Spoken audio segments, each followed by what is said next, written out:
Donc il va y avoir un syncrétisme civilisationnel. Vous comprenez? Un peu de l'un, un peu de l'autre. Ça va faire un mix, quoi. Absolument. Absolument. Entre la civilisation occidentale et Je le remarque pas. Ben, on le remarque déjà. Si tu veux bien, regarde le langage, la linguistique française. Elle a énormément changé.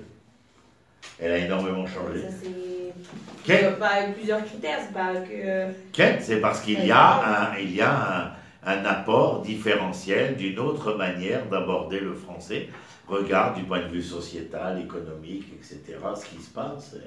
Je veux dire, tout le monde est confronté à cela. Et on va lire un peu. Quelqu'un voulait dire quelque chose? Ouais, j'ai pas compris. Vas-y. Ah, ce que j'ai dit, c'est que à partir du moment où, à l'époque du deuxième temple, le monde hasmonéen, les Hashmonaïm, qui vont gagner la guerre contre les Grecs, vont établir un royaume. Tant que ce royaume revendique une identité, des valeurs particulières, ce royaume se ressent au niveau du peuple comme étant le royaume d'Israël.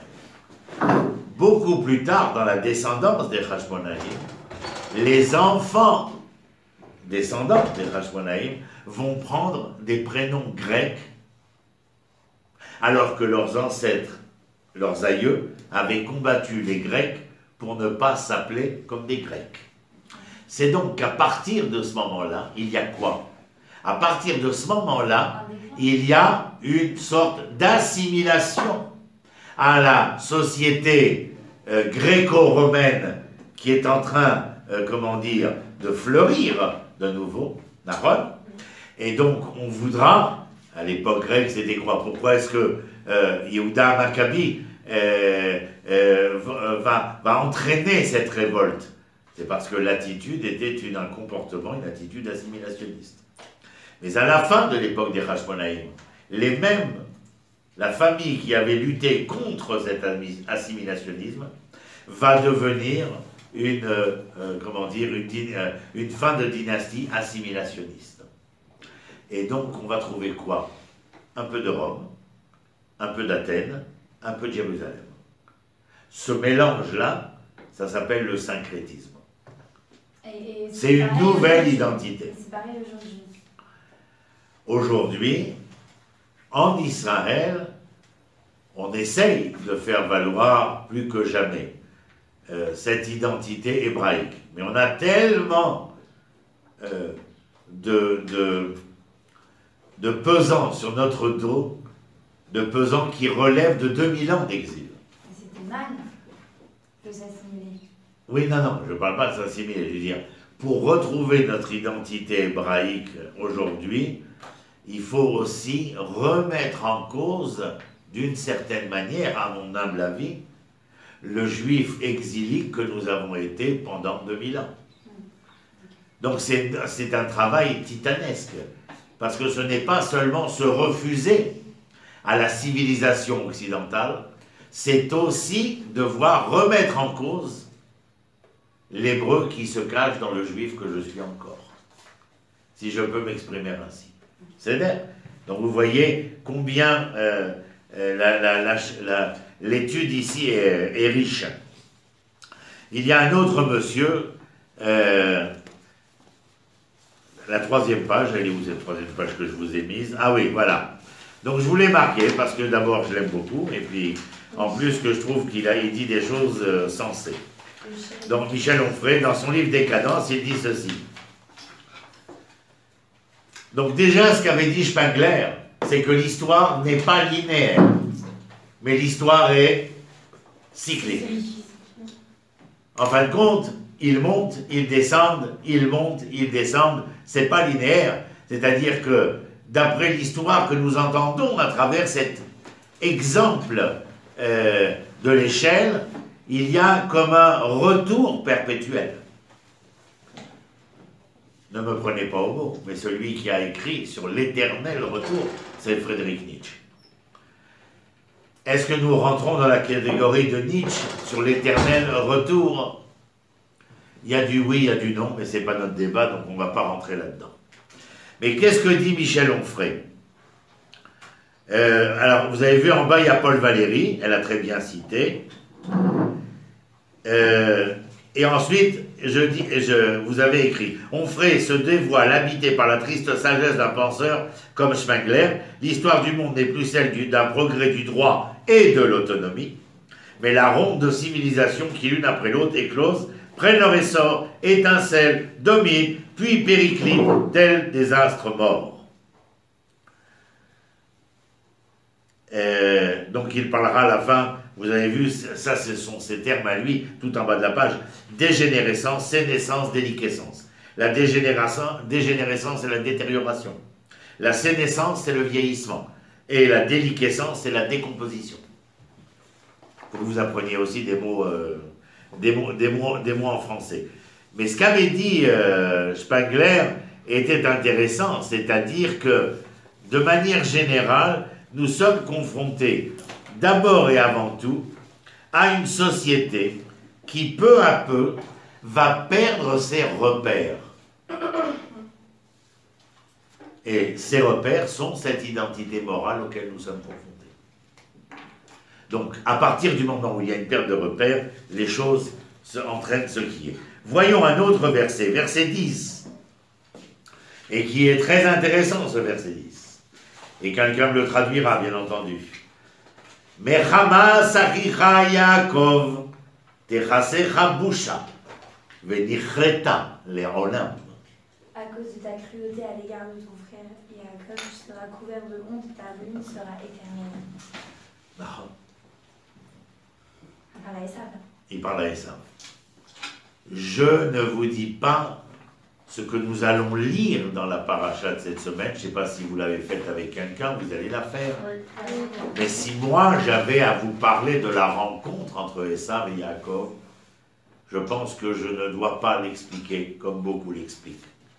Pour une seule raison. C'est que j'essaye de me mettre dans le moment vécu où Yaakov revient avec femme, enfants, troupeaux, etc. Et que Esav entend que son frère revient. Je vous rappelle que Yaakov revient après 21 ans d'exil. D'accord ? Je vous pose des questions, comme ça vous pourrez embêter celui qui vous donnera le cours. N'est-il pas impossible de pouvoir poser la question et de dire est-ce que Esav ne se mobilise pas avec 400 hommes en armes pour aller protéger son frère qui revient après 21 ans sur un territoire dont il n'a plus aucune connaissance. Vous m'avez suivi? Ça veut dire que ce n'est pas idiot comme question. Ça veut dire que Yaakov, quand on dit à ce moment-là qu'il est effrayé, ça serait parce qu'il revient sur une terre qu'il ne connaît plus. Oui, non, non, tu peux dire ça, mais lui, il est encore avec l'idée antérieure que Esav lui en veut. Oui, c'est ça. Il a fait. Donc il se prépare à la guerre, à la diplomatie et les cadeaux. Non, c'est la diplomatie, les cadeaux. Ouais, la guerre, la diplomatie et la prière, etc. Et la prière. Mais il y a, quand Esav vient, et alors si je reste sur mon idée à moi, hein, c'est-à-dire que je dis que cet homme a préparé 400 hommes parce qu'il veut protéger son frère. Parce que son frère ne revient pas seul. Avec femmes, enfants, troupeaux, c'est une sacrée quantité de personnages. Et de biens. Et puis, ce qui va me conforter dans cette idée-là, c'est quoi? C'est que dans le texte, sans aucun commentaire, il sera écrit que quoi? Qu'il va l'enlacer, qu'il va l'embrasser, et qu'ils vont se lamenter. Pourquoi vouloir faire de Esav, écoutez bien ce que je vais dire, pourquoi vouloir faire de cet Esav-là celui qu'il deviendra par la suite, mais qu'il n'est peut-être pas à ce moment-là. Vous voyez comment j'aime embêter les choses. Ok, mais Esav, il avait un... Ça veut dire qu'il avait un certain comportement. Ce Esav-là, vraiment fini qu'on lit, il avait un certain comportement. C'est pas il a été gentil toute sa vie, et là, on peut lui attribuer quelque chose qui, en fait, n'est pas dans son intention. On va pas faire la paracha, parce que sinon je vais me faire engueuler. Mais n'oublions pas ce qui s'était passé entre tous les deux. Yaakov s'est déguisé, Yaakov a pris la bracha, sous l'influence de sa mère. Viens, toi et moi, on essaye d'être Esav 10 minutes. Mais il a vendu son marionnette. Parce qu'il a fait du chantage, Jacob. Il lui a fait du chantage. Et puis, Non, ce que je veux que tu comprennes, c'est que les choses ne sont pas aussi limpides qu'on voudrait bien nous le faire entendre. Et puis, dans le cas où on peut penser être Esav pendant 10 minutes après qu'il lui ait pris la bracha, alors justement, encore moins, il veut le protéger. Et pourtant, regarde ce midrash merveilleux. Que fait Esav? Non seulement il vient avec les hommes, il l'enlace, il l'embrasse, les deux se lamentent, et qu'est-ce que fait Esav? S'il était venu pour se battre avec Yaakov, quelle est la dernière phrase que dit Esav? Tu viennes, toi, et tous tes gens, chez moi. Chez moi, l'hospitalité. Et que répond Yaakov? Le troupeau est jeune, les enfants marchent doucement, on viendra. Et le Midrash nous dit, ils ne viendront jamais, sauf ce jour où Moshe, avec le peuple d'Israël, arrivant devant le territoire de Édom, dit au roi de Édom, « Aïe, mon frère, Édom, nous voudrions traverser ton pays sans toucher à tes puits et tes champs, simplement pour le traverser. » Et le roi vient, parce qu'il avait déjà envoyé un messager lui disant « Non, vous ne traverserez pas. » Écoute bien ce midrash, écoutez bien, mesdemoiselles. Et il vient le voir et lui dit alors, on m'appelle mon frère. Et dans l'exégèse de midrash, ben oui, on a les mêmes arrière-grands-parents. Et le roi de Édom lui dit, mais tu sais ce que l'arrière-grands-parents nous avait donné comme bracha? À moi, il m'a dit, à Esav, Al-Kherbecha tichye, sur ton épée tu vivras. Et puis il m'a dit, Yadaim yede Esav, les mains seront les mains de Esav. Et tu te rappelles ce qu'on t'a dit à toi? Akol, Kol Yaakov. La voix sera la voix de Yaakov. Mais écoutez bien maintenant, la rencontre entre Moshe et le roi de Édom, elle se fait après quel événement? Lorsqu'il a frappé le rocher. Lorsqu'il a frappé le rocher pour faire sortir de l'eau, parce que les enfants d'Israël se rebellaient contre Moshe. Shimrona Amorim. Certains disent qu'il aurait dit Shimrona Amorim. La Amorim, c'est les rebelles. Amorim, ce sont des ânes, enfin, dans le sens péjoratif. Alors, qu'est-ce que dit le roi de Édom? Il lui dit, je ne crois pas avoir entendu votre voix. Tu écoutes? Je ne crois pas avoir entendu votre voix. Or, si votre voix n'est pas votre voix, alors les mains sont les mains de qui? De Esav. Mais tu as une possibilité. Tu entends, Tal? Pour toute l'histoire. Si un jour vous décidez, vous, Israël, d'être la voix d'Israël, les mains de Esav ne seront plus ses mains. C'est-à-dire que si Jacob il avait été chez Esav avec sa famille, les choses elles auraient pu être complètement différentes. Non, ce qu'il vient lui dire, et que vous devez comprendre, c'est que là aussi, il sait qu'il y aura une décadence. Mais cette décadence, il est prêt à l'accepter qu'à une seule condition, laquelle? Si Israël est capable de parler avec la voix de qui?